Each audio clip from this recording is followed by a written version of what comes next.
Buwanang horoscope para sa Disyembre. Taurus. Ang mga taong may zodiac sign na Taurus, nagsasabing ang buwan ay nagsisimula ng maganda at positibo. Habang lumilipas ang buwan, makita mo ang pagbabago sa mga bagay dahil sa impluensya ng Venus. Dahil dito, kailangan mong mag-ingat sa paggawa ng mga mahalagang desisyon.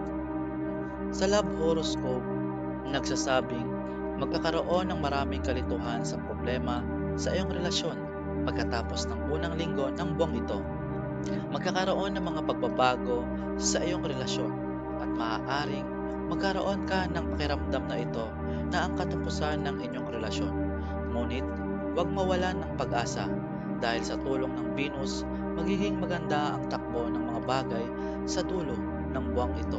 Sa iyong finance horoscope, inaasahan na may mga pagkakalugi sa iyong mga riskadong investment.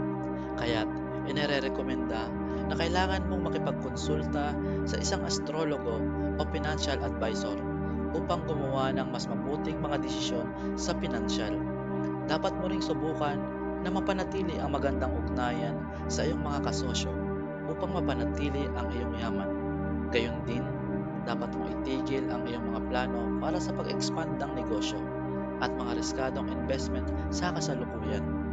Ang career horoscope ay nagsasabing may magandang balita para sa buwang ito.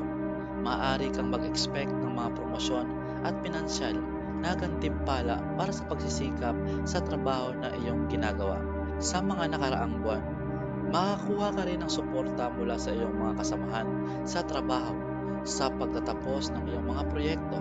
Ngunit kung maghahanap ng bagong trabaho, kailangan mong mag-isip ng mabuti bago gumawa ng anumang desisyon.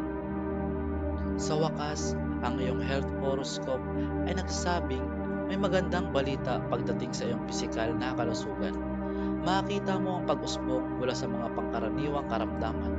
Maaaring magkaroon ng epekto sa iyong mental na kalusugan dahil sa iyong pinansyal na sitwasyon. Ngunit ito ay maaaring malutas sa pamamagitan ng meditasyon at yoga. Gayon din, dapat mong sundan ang iyong pang-araw-araw na diet at ehersisyo upang mapanatili ang iyong pisikal na kalusugan. Tip para sa Disyembre. Lahat ng bagay ay may dahilan. Huwag mong hayaan o ang mga bagay na magiging sagabal sa iyong kapayapaan.